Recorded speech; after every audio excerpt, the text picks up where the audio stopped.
कि नौकर ऐसा चाहिए कि मांग चांग के खाए और 24 घंटा हुक्म बजावे घर पे।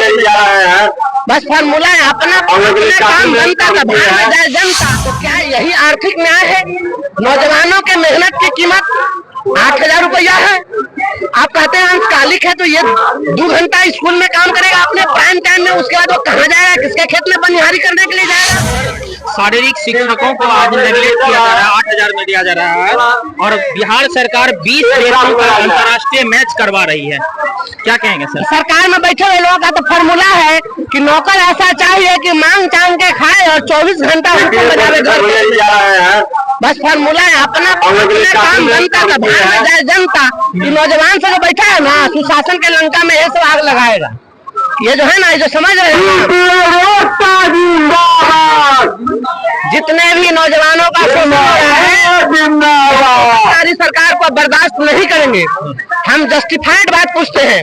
हमारा जो संविधान है, वह संविधान, जब हम संविधान की प्रस्तावना पढ़ते हैं, उसमें भी कहता है कि सामाजिक, आर्थिक और राजनीतिक न्याय यह सुनिश्चित करेगा हमारा संविधान।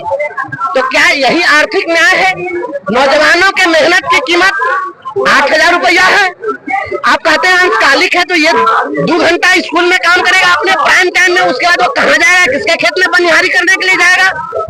अपना जो है ये राज्य को और देश को आप लोगों ने अंग्रेजों से बदतर बनाया है। सुशासन की सरकार को इसका खामियाजा भुगतना पड़ेगा। अंग्रेज भी थे तो कम से कम वो इतनी संवेदना उनमें थी कि अगर गांधी धरना पर बैठते तो उनसे बात होती थी। धरना पर बैठा हुआ नौजवान से बात नहीं करेंगे? आप आंख में आंख मिला के आप बात नहीं कर सकते हैं? इतनी बेशर्मी हो गई आपको? शर्म आ रही है आपको बात करने में? नौजवानों से बात करिए। ये सामान्य लोग नहीं है, इसी राज्य के नागरिक हैं। ये कहीं बाहर से आयातित नहीं है, कोई रोहिंग्या ही नहीं है, इसी बिहार के रहने वाले। आप बात नहीं करिएगा, और बात नहीं करिएगा तो आप बात करने के लायक नहीं रहिएगा। आपको सरकार बेदखल करेगी। इंटरनेशनल लेवल के खिलाड़ी हैं यहाँ पर। यहाँ जो है ना, यहाँ जितना भी यहाँ बैठा हुआ है लोग ना, जो सत्ता में, वो सत्ता लोग इससे बड़का अपने को खिलाड़ी समझता है। सत्ता के खिलाड़ियों ने खेल के मैदान के खिलाड़ियों को इस प्रकार से रोड पर छोड़ दिया है। उनको इनसे पंगा महंगा पड़ेगा। इनके साथ जो कुश्ती कर रहे हैं, सत्ता के मैदान में कुश्ती करने वाले लोगों को इस बार ये सड़क पर जो लड़ने वाले लोग हैं, खेल के मैदान में जो कुश्ती करते हैं, वो पटक के छाती तोड़ देंगे इस बार।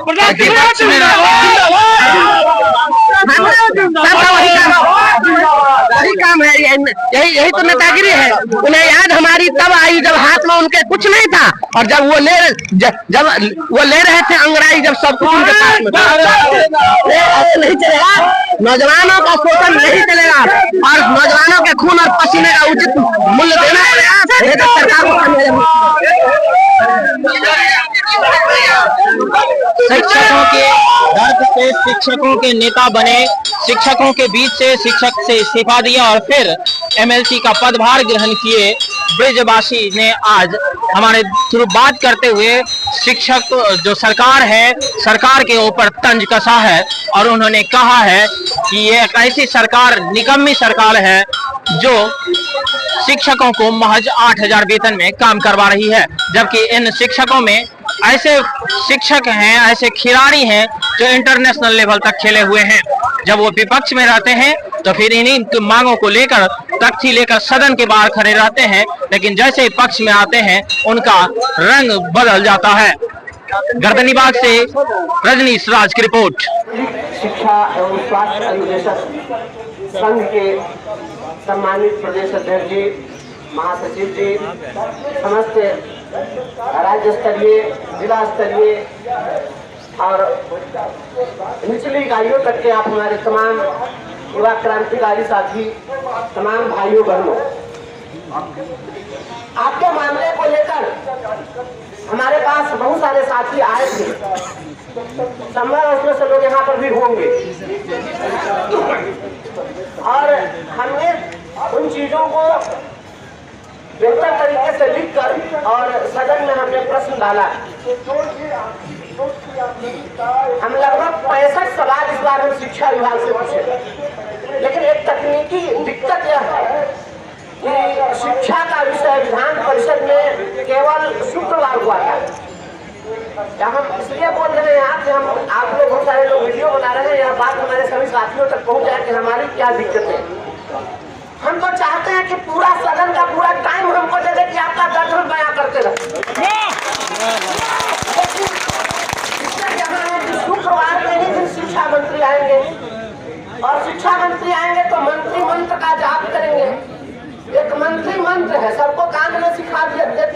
हमारे यहाँ आएंगे तो कहेंगे कि महोदय हम देख लेते हैं, देखवा लेते हैं और समीक्षा कर लेते हैं। बस ये 3 शब्द का मंत्र है, यही जाप करते हैं ये लोग और बेशर्मी के साथ किसी भी सवाल का जवाब देंगे। मैं कल सदन के अंदर खड़ा था, मैं तब जो बात करता पहले उसको पूरी कर दूं। शुक्रवार के दिन आएगा शिक्षा का सवाल और एक सदस्य का एक अल्पसूचित प्रश्न रहेगा और एक नहीं, ध्यानाकर्षण तो अलग है, तारांकित प्रश्न है। प्रश्न एक अल्पसूचित होता है, तारांकित, तो एक सदस्य का 2 ही प्रश्न आएगा। हमारे पास इतनी समस्याएं हैं और लोगों की इतनी अपेक्षाएं हैं कि हम सब सारे सवाल को डाल तो दिए, लेकिन सदन के पटल पर तो आता वही है। शुक्रवार के दिन 2 सवाल आएगा और ये लोग उसमें ही बहुत बड़ा खेल है। जिसके सवाल का उत्तर नहीं देना है या बच के निकल जाना है तो उस सदस्य के सवाल को सबसे नीचे डाल दो, ऊपर से 5-7 सवाल का जवाब होगा, प्रश्नोत्तर होगा और सिर्फ जो है अनुत्तरित रह जाएगा। जो कुछ हो रहा है आप देख रहे हैं। कल मैं सदन के अंदर संविधान लेकर खड़ा था और मैं गया था तो पूरा चार्ट बनाकर लेकर गया था, उसमें आपका भी मैं लिखा था। सवाल तो सदन में हमने आपके मुद्दे पर डाला था, वो तो है। इसके अतिरिक्त कल मैं इन्हीं चीजों पर बहस करने के लिए गया और चूंकि जो ध्यानाकर्षण था, आपका सवाल हम अलग से लाए हुए, इसलिए हम आपका नाम स्पेशली ध्यानाकर्षण में नहीं डाले थे। आपको देखे होइएगा, क्योंकि हम सोचे कि अलग से ही हमको मौका मिले तो स्पेशली आप पर बहस करें। हम आपके मुद्दे पर अलग से बहस करना चाहते हैं, लेकिन कल जो आया उसमें सभी लोगों का मामला था। तो हमने पूछा, हम जब संविधान लेकर खड़ा हुए तो अब बताइए कि हम सदन के अंदर में संविधान की बात नहीं करें तो वहां जाकर नीतीश चालीसा का पाठ करें और हमसे समझाई चाटुकारिता होने वाली नहीं है मेरे खून में। पूरी बात हम खड़ा है, अगर रोजी रोटी के सवाल पर लड़ने वाले लोगों के साथ तो पहले भी खराब से आदमी है। हम विधान पार्षद रहे नहीं रहे इससे कोई मतलब नहीं है, रोटी के सवाल पर हम हमेशा खड़ा रहेंगे। हमारे जीवन का यही मकसद है और जिंदाबाद नहीं करना है। आप हमारे लिए सही साथियों का जिंदाबाद हो। देखिए, भारत का जो संविधान है उसका आर्टिकल 23 वह कहता है शोषण के विरुद्ध अधिकार, जो हमारा मौलिक अधिकार है, फंडामेंटल राइट में है शोषण के विरुद्ध अधिकार।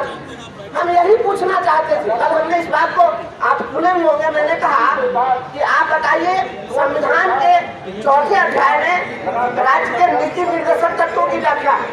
तो संविधान राज्य से क्या अपेक्षा करता है? संविधान राज्य से अपेक्षा करता है सामाजिक, आर्थिक और राजनीतिक न्याय आप प्रदान करें। तो क्या शारीरिक शिक्षा एवं स्वास्थ्य अनुदेशकों को आप 8,000 रुपया पर खटवा रहे हैं या आर्थिक न्याय है? हमने वहाँ रसोईया की बात की तो हमने कहा कि 1600 रुपया आप देते हैं, उसमें कुत्ता का भी पेट भर सकता है क्या? तो हमने कुत्ता का नाम ले लिया, तो कुत्ता कौन खराब? हम नाम लिए तो आपको इतना दिक्कत हो गया, उसी को पाल के गर्दन में टांग के झुलाते रहते हैं तो अच्छा लगता है लोग। मैं तो गलत नहीं कहता हूँ, मैं जो बोलता हूँ तो हम पहले से विवादी से बोलते रहे, हम कहीं भी बोलते रहे। अब इन लोगों को दिक्कत है कि ये लोग कभी बात सुनना नहीं चाहते।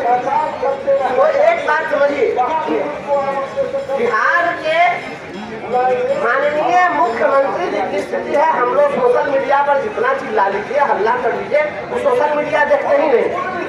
अभी विधानसभा में वक्तव्य दिए हैं कि मोबाइल जो लोग देख रहा है, मोबाइल के कारण 10 साल में दुनिया खत्म हो जाएगी। अभी बोले अब 10 साल में दुनिया रहने ही वाली नहीं है, जैसे वो चले जाएंगे उसके बाद में दुनिया भी चली जाएगी। अच्छा, मोबाइल हम देखते ही नहीं, 1996 से मोबाइल देखना बंद कर दिया, 1996 में मोबाइल आए नहीं। अब यह स्थिति है। अब बताइए किससे मांगा जाए? सवाल हमारा था मुख्यमंत्री से, सामान्य प्रशासन विभाग से बड़ा सवाल था। जवाब देने के लिए आते हैं विजय चौधरी, जवाब देने के लिए आएंगे विजेंद्र यादव, मुख्यमंत्री अपने से जवाब देंगे नहीं और वही गोल गोल घुमाना है।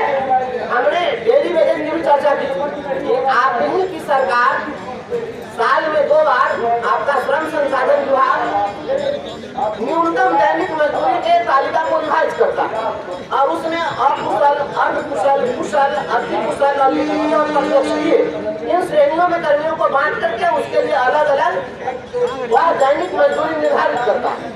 तो आम पब्लिक अगर किसी से काम ले और उस तालिका के चार्ट के हिसाब से मजदूरी नहीं दे और वह कोर्ट में चला जाए तो उसको जेल।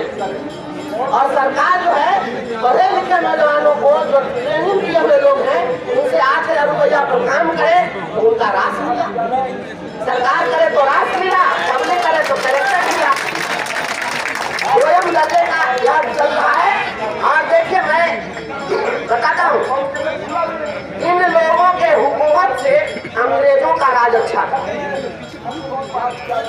मैं सदन में बहुत करीब से देख रहा हूँ, वहाँ सदन के अंदर मैं जब देखता हूँ मैं तो सोचा था कि मैं वहाँ जाऊँगा। पहले भी मैं वहाँ पर माननीय से आग्रह करता हूँ बोलने से पहले कि देखिए मैं रोटी के सवाल पर खड़ा हूँ, आज मैं ये सवाल लेकर आ रहा हूँ, आप लोग साथ दीजिएगा। लेकिन वहाँ पर जितने लोग हैं सब अपने अपने नेता का जयकारा लगाएंगे, भगवान का नाम नहीं लेते हैं, और वहाँ सदन में आएंगे तो सबसे पहले अपने नेता का नाम लेते हैं। और इसीलिए मैं जब पहले दिन जब मैं खड़ा हुआ बोलने के लिए तो मैंने कहा कि रहनुमाओं की अदाओं पर फिदा है दुनिया, इस बहकती हुई दुनिया को संभालती है। हमारा कहना है कि हमारे पद पर जाने से नहीं जाने से क्या बंद बिगड़ जाएगा। अगर हम पद पर गए और अगर आपके लिए आवाज नहीं उठा सके, आपके लिए लड़ नहीं सके, तो उस पद पर जाने का कोई मतलब नहीं है, उसे कोई फायदा नहीं है, बेकार की बात। और यहाँ बेशर्मी के साथ युवाओं का शोषण हो रहा है। शारीरिक शिक्षा एवं स्वास्थ्य अनुदेशक यह व्यवस्था जो लाई गई, यह व्यवस्था यह नाम ही गलत था। जब पहले शारीरिक शिक्षक नाम था तो यह नाम आपने छेदिया से बदल के सुराख अली आपने कर दिया। ये क्या है? काम वही है, ड्यूटी वही है, रिस्पॉन्सिबिलिटी वही है। जब सब वही है तो ये वो शारीरिक शिक्षक हो गया है, वो स्वास्थ्य अनुदेशक हो गया। तो ये व्यवस्था इसीलिए बनाई जाती है ताकि ये पूरा पैसा देना नहीं चाहते। ये पैसा कहाँ जाएगा? तो पैसा जाएगा पुल बनाने में, जो उद्घाटन से पहले ढह जाएगा। ये पैसा कहाँ जाएगा? तो जाइए विधान परिषद साहब को भी फ्लैट दिया है रहने के लिए, उस फ्लैट को जाके देख लीजिए, 5 साल नहीं हुआ है, पूरा दीवार सब क्रैक हो गया, सब फट गया। और इसी के लिए मैं कहता हूँ कि अगर दीवारों में दरार है तो कैसे कहूँ सुशासन की सरकार। और अभी बहाली हुई डोमिसाइल नीति लागू नहीं करेंगे। आई बगल का पछियारी टोला वाला जो स्टेट है बिहार के, वहाँ के लोग तो पूरा एकदम घरे हुआ लगता है, लगा होता है कि मुख्यमंत्री बनना है। नहीं तो घर का बेटा बेकार है, यूपी वाला के रोजगार है, यही सुशासन की सरकार। तो मिसाइल पर भी हमारा संकल्प है, सदन के अंदर जो है ये लोग जाइए, अब कोई आकर के कोई नेता आएंगे और अगर वह सुशासन चालीसा का पाठ करेंगे तो बहुत बढ़िया है, और रोजी रोटी की बात करिएगा तो आपसे खराब कोई नहीं है। लेकिन एक बात मैं बोलता हूँ, फिर यहाँ मैं बोल रहा हूँ, यही नौजवान अगर न्याय आप नहीं देंगे तो यही जितने नौजवान राज्य के सड़कों पर इंकलाब कर रहे हैं, चाहे वह शारीरिक शिक्षा स्वास्थ्य अनुदेशक हो, चाहे वह TRC के जो अभ्यर्थी बैठे हुए हैं पूरा रिजल्ट के लिए, वो अभ्यर्थी हो, छात्र हो, नौजवान हो, शिक्षक हो, समूला कर्मी हो, यही लोग इस सुशासन की लंका में आग लगाएंगे। ये आखिरी बात है, ये आखिरी बात है सरकार की, और इस सरकार की बुराई करनी होगी। और आप पोस्टर दिखा रहे थे कि मुरेठा वाला जो है पोस्टर जो है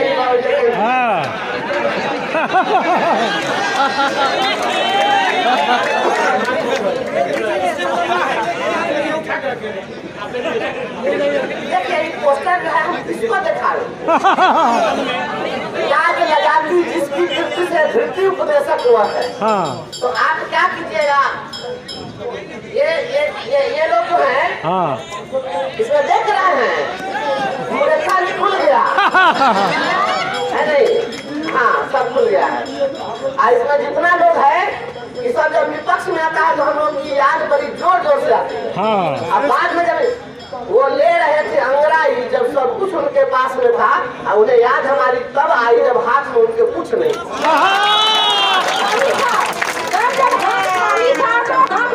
हम लोगों के बीच में जब हाथ में मिल गया थाली तो बटोर के रख लिया अपने घर।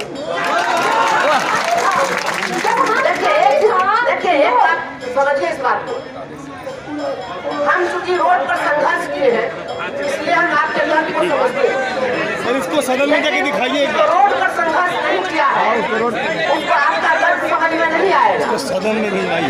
एक पॉइंट आपसे कहना था, अरे ठेलिए मत, गिर जाएंगे इधर। इसको सर सदन में दिखाइए सर। हमको मंजूरी